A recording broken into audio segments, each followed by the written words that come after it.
Normal delivery और caesarean का बहुत सारा होड़ लगा हुआ है कि हम नॉर्मल डिलीवरी कराने में एक्सपर्ट हैं। इस पे आप क्या कहना चाहेंगे, कौन सा बेस्ट है? कि एक डॉक्टर की लाइफ लोगों को लगती है बहुत आसान होती है, पर असल ज़िंदगी में क्या होती है? कोई ऐसा केस जो आपको काफ़ी इमोशनली कर दिया हो? कि जब बच्चा हो जाता है, उसके बाद क्या सही डाइट प्लान होता है? कुछ महिलाएँ ये भी सोचती है कि बच्चा कैसे बूढ़ा हो, उसके लिए क्या कहेंगे? डॉक्टर के साथ-साथ आप एक अच्छी हाउसवाइफ़ भी हैं, इसको कैसे बैलेंस कर पाती हैं? अच्छी हाउसवाइफ तो नहीं हूँ।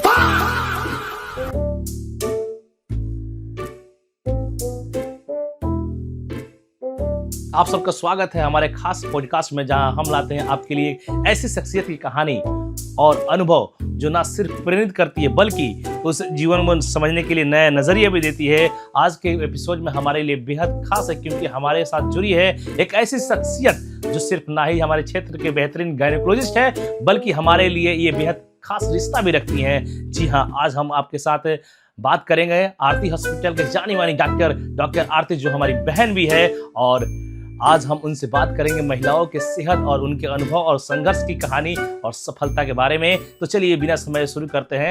एक्चुअली मैम, हमसे जानना चाहते हैं कि एक डॉक्टर की लाइफ लोगों को लगती है बहुत आसान होती है, पर असल जिंदगी में क्या होती है, बताइए आप। असल ज़िंदगी में एक्चुअली डॉक्टर की लाइफ उतनी आसान नहीं है जितना एक आम आदमी समझता है। डॉक्टर समझते हैं, है ना? लेकिन जहाँ तक मेरा फील्ड है, मैं ऑब्स एंड गायनी से हूँ, तो मेरे फील्ड में आसान नहीं है, बहुत टफ है। और इसमें एक पेशेंट का बहुत बड़ा ट्रस्ट हम लोग के हाथ में रहता है। ये कि जच्चा और बच्चा दोनों हम लोग के हाथ में रहता है, तो उस विश्वास को लेके हम लोग काम करते हैं, जिससे हम लोग, भले हमारा अपना लाइफ बहुत डिस्ट्रॉय होता है इस चक्कर में, लेकिन हम लोगों को पेशेंट की खुशी दिखती है और कुछ नहीं दिखता उसके पीछे। अच्छा मैम, कभी ऐसा भी तो आया होगा कि अपने घर का काम और अपना पेशेंस, जो अपना पेशेंट है उसको कैसे आप संभालती हैं ये सारी चीज़ों को, कि एक डॉक्टर के साथ साथ एक आप एक अच्छी हाउसवाइफ भी हैं, इसको कैसे बैलेंस कर पाती हैं आप? अच्छी हाउसवाइफ तो नहीं हूँ। ये तो है, अच्छी हाउसवाइफ नहीं हूँ, ये चीज़ को मैं एक्सेप्ट करती हूँ। हाँ, हाँ। बट मेरा फैमिली जो है काफ़ी कोऑपरेटिव है इस मामले में। मेरे 2 बच्चे हैं, दोनों बच्चों को मेरी फैमिली सँभालती है। मेरे हस्बैंड, मेरे father in law, mother in law बहुत कोऑपरेटिव हैं, जिससे मैं सारा फ़ोकस अपने काम पे करती हूँ, अपने पेशेंट पे करती हूँ और अपने जो भी लोग हैं अराउंड के, उन पे करती हूँ, जिससे मुझे घर की कोई डिस्टर्बेंस मेरे आस-पास नहीं आती है। ओके। अच्छा, एक डॉक्टर की लाइफ जो दिनचर्या होता है उनका, कैसे शुरुआत होती है और कैसे अंत होती है पूरे दिन का? शुरुआत कभी भी हो जाती है, अंत पता नहीं रहता है कहाँ तक जाएगी, है ना? तो वो कह पाना मुश्किल है, बट एक हम लोग अपने लिए समय निकालते हैं कि हाँ, इस समय में हम लोग को थोड़ा-सा कम, अगर प्लान केस है तो हम लोग उसको वो करते हैं, थोड़ा-सा डिले करके अपना उसमें दिनचर्या को पूरा करते हैं। चाहते हैं कि थोड़ा-सा अपना नींद को पूरा कर लिया जाए, अपने लाइफ़स्टाइल को थोड़ा-सा अच्छा रखा जाए, अपने आप को हेल्दी रखने के लिए। कोई ऐसा केस जो आपको काफ़ी इमोशनली कर दिया हो? बहुत सारा ऐसा केस है, क्योंकि हम लोग पेशेंट से पूरी तरह से इमोशनली जुड़ते हैं। जो 9 मंथ हमारा पेशेंट आता है हमसे फ़ॉलो-अप करने, वो काफ़ी घुल-मिल जाता है। उसको नहीं लगता है कि हम एक डॉक्टर से दिखाने आते हैं, तो हर केस हमारे लिए इमोशनली जुड़ा हुआ है। एक केस जो मुझे याद है लास्ट, पेशेंट को 14 साल के बाद बच्चा हुआ और वो काफ़ी ज़्यादा ट्रस्ट करके मेरे पास आई थी। वो, उसको लग नहीं रहा था कि मैं कर पाऊँगी, है ना? वो खुद पे ट्रस्ट, हम लोग पेशेंट को मेंटली भी तैयार करते हैं कि नहीं, आपसे ये हो जाएगा, आप कर लोगे, है ना? तो इस तरह से वो केस हमको लाइफ़ टाइम याद रहेगा और अभी भी याद है उस पेशेंट का चेहरा, उस बच्चे को देख के उसकी खुशी, वो बहुत याद रह जाता है। एक्चुअली मैम, जो भी ये पॉडकास्ट देख रहे हैं उनको ये जानना होता है कि एक डॉक्टर, वो भी एक फीमेल डॉक्टर, कैसे अपने माइंड को इतना स्ट्रांग रख पाती हैं, जो माइंड को स्ट्रॉन्ग रखना, कैसे आप इतने पॉजिटिव होके आप रह पाती हैं अपने इतने क्योंकि सारे हम लोग पेशेंट को?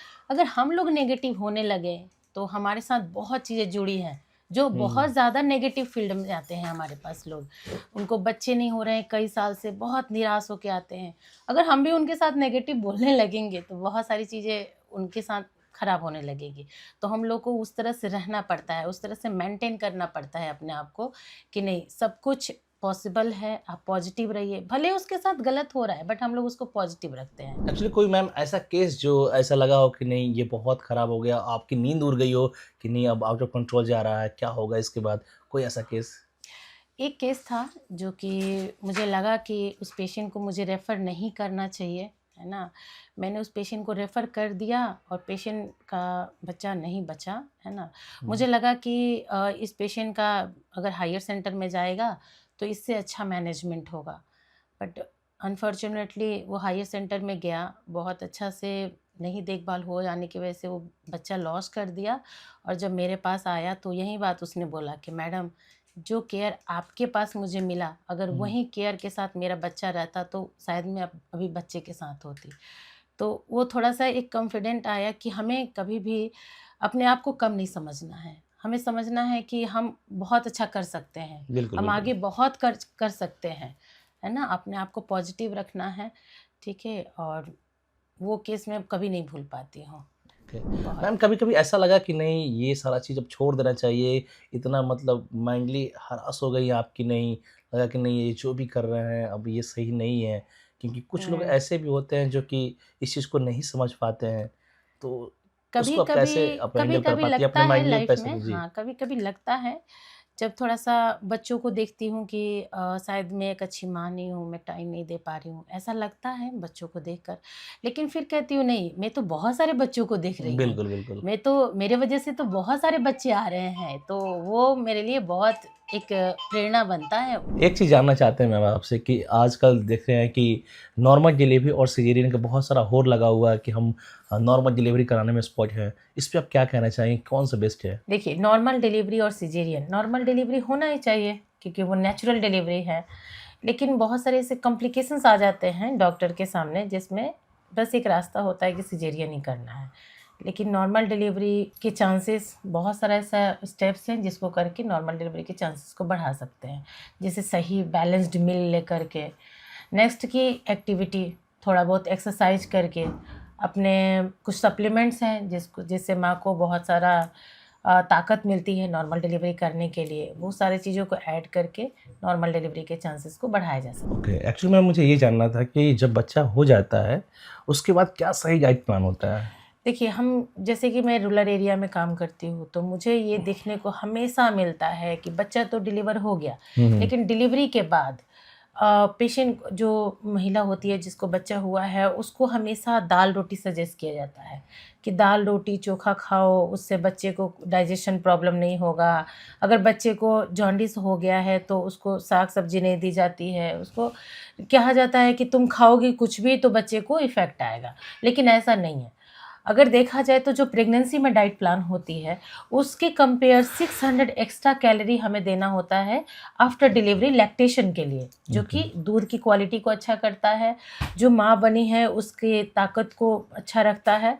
तो बैलेंस्ड मील ज़रूरी है ना? जिसमें पनीर हो गया, दाल, चावल, सब्ज़ी, साग-सब्ज़ी, सब्ज़ी की भरपूर मात्रा होती है एंड प्रोटीन युक्त भोजन होता है उसमें।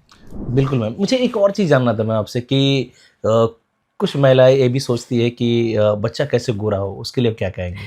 बच्चा गोरा तो जीन पे होता है, ऑफ कोर्स जीन पे होता है, लेकिन कुछ चीज़ें हैं जैसे कि संतरे हो गए और नारियल पानी, ये कहने में थोड़ा अजीब लग रहा है बट होता है ना?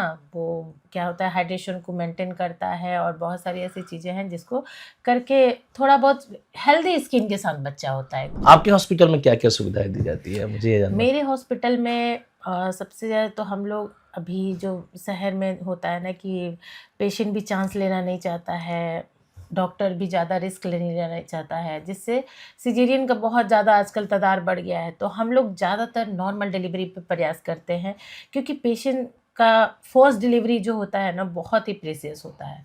तो हम लोग चाहते हैं कि ज़्यादा से ज़्यादा हम लोग नॉर्मल डिलीवरी को फोकस करें, जिससे उसका रिकवरी फास्ट हो, वो अपने काम-काज को बैलेंस करते हुए अपना आगे बढ़ सके। इसलिए हमारे हॉस्पिटल में पहले तो नॉर्मल डिलीवरी पे फोकस किया जाता है, फिर 9 मंथ का हम लोग एएनसी बहुत अच्छे तरीके से करते हैं, पेशेंट का पूरा ट्रस्ट लेते हुए करते हैं एंड दूसरा है कि इनफर्टिलिटी का ट्रीटमेंट, जो बांझपन कहते हैं जिसको, बिल्कुल, बिल्कुल। उसका भी हम लोग ट्रीटमेंट करते हैं और बहुत सारे हमारे यहाँ केसेस सॉल्व भी हुए हैं। जैसे कितने साल हो गए शादी को, 5 साल 6 साल, और वो कंसीव किए हैं। इवन एक तो रिकॉर्ड है कि 14 साल तक बच्चा नहीं हुआ, उसके बाद भी हमारे यहाँ बच्चा नेचुरल तरीके से कंसीव हुआ है। अगर नेचुरल तरीके से नहीं भी कंसीव होता है तो हमारे यहाँ इनफर्टिलिटी कंसल्टेंट भी आते हैं, जो कि हम लोग IVF के माध्यम से भी बच्चा कंसीव कराने का भी प्रयास करते हैं पेशेंट का।